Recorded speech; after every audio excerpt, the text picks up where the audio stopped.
So this video ended up being a little bit of a journey. Let's get into it. Hey there, creepy peeps. My name is Nightmare Maven. Welcome back to my channel.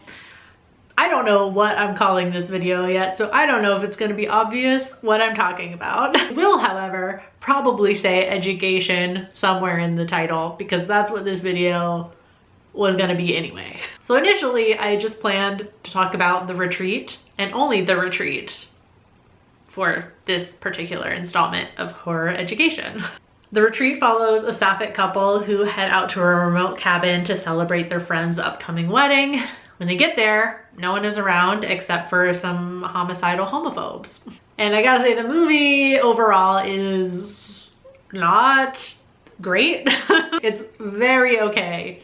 And those are sometimes kind of the worst movies when you kind of want to make a video on that.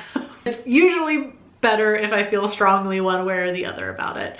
The dialogue is pretty cringy at parts, I'm not gonna lie. And you could have shown me this movie with no prior knowledge and told me that the main characters are actually just really good friends, that I probably would have believed you. Like, I didn't feel any chemistry between the two. I don't know if it was intentional because the movie starts out not really telling us. I just picked it up from context clues that this is like a relatively new relationship and one of them is trying to like put a label on it and be more serious, and the other is clearly maybe a little bit afraid of commitment. And so there's already, as soon as we get into the movie, like a little bit of conflict between the two. So it makes things kind of like weird and awkward in the movie. That paired with the fact that we jump almost right into the action with this movie, there's not a lot of lead up to it. So it's like we're introduced to these characters. It's literally like somebody popping up onto the screen and be like, here's our couple, they're having problems, all right, now they're gonna have to fight for their lives.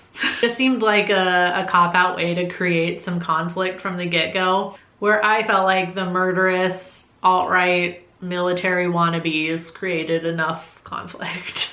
Speaking of, though, it was really cathartic to see some violent homophobes get their shit rocked by a couple of lesbians, especially after the results of the recent midterms here in hell. And by hell, I mean Florida. I did appreciate, though, the lack of violence on screen toward any queer characters. We don't see a lot in camera of what happens, which is nice. And also the implication of what is going on is violent enough that I don't necessarily need to see that. And I feel like the director, Pat Mills, very clearly understood that and saved the on-screen violence for the violent homophobes. So it was extra cathartic. One maybe kind of like minor thing, because it really only comes into play in the beginning of the movie, that I want to praise the movie for is it being like fucking realistic when it comes to, in this movie's case, women noticing danger and just getting the fuck out of there. Early on in the movie, our main couple try and have a picnic in the woods and they realize very quickly that somebody was watching them in the tree line, and they get the fuck out of there immediately. And then when they get back to the cabin and realize there are bad people there, they get the fuck out of there immediately.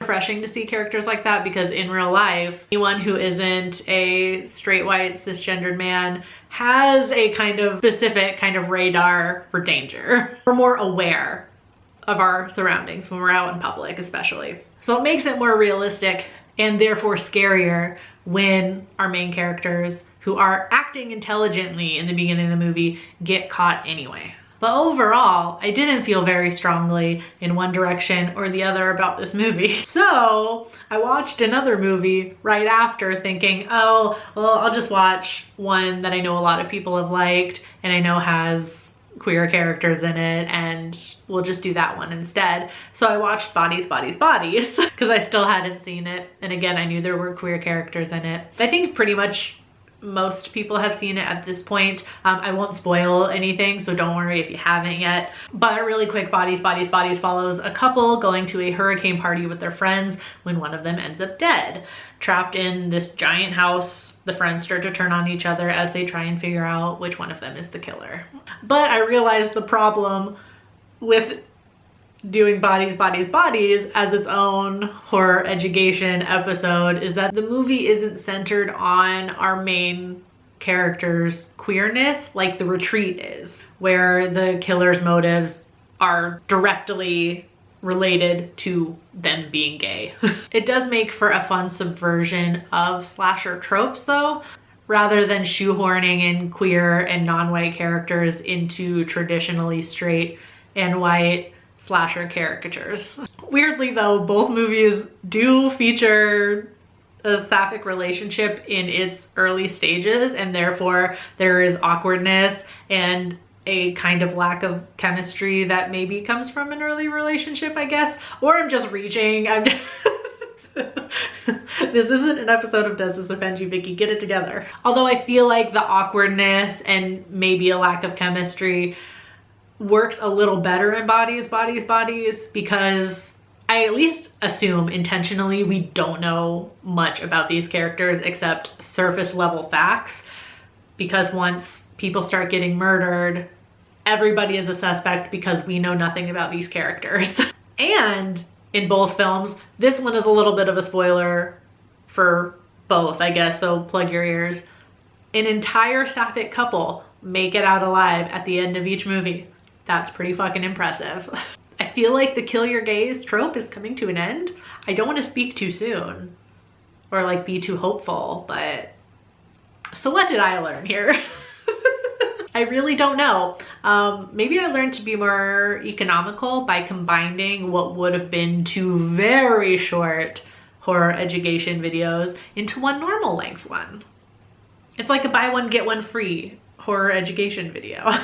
Having one where a character's queerness is centered in the movie, and one where it's just queer characters existing in a horror setting, albeit, but still just existing. Honestly, I would recommend either. Even though I wasn't super duper excited about The Retreat, I didn't think it was horrible. And if you still haven't seen Bodies, Bodies, Bodies yet and you haven't had it spoiled for you, I would definitely recommend it. I did have a lot of fun watching that one. And as always with these, if you have a movie you want me to cover, a book you want me to cover, it may take me a little while to get to that episode, but I'm down for reading queer horror books, or just a topic in queer horror you want me to talk about for horror education, let me know in the comments. I would love to hear your guys' thoughts on that. I hope you enjoyed this video. If you did, give it a thumbs up. Subscribe if you're new here. Become a creepy peep today. I will see you soon with a new something. Until then, stay strange. Bye.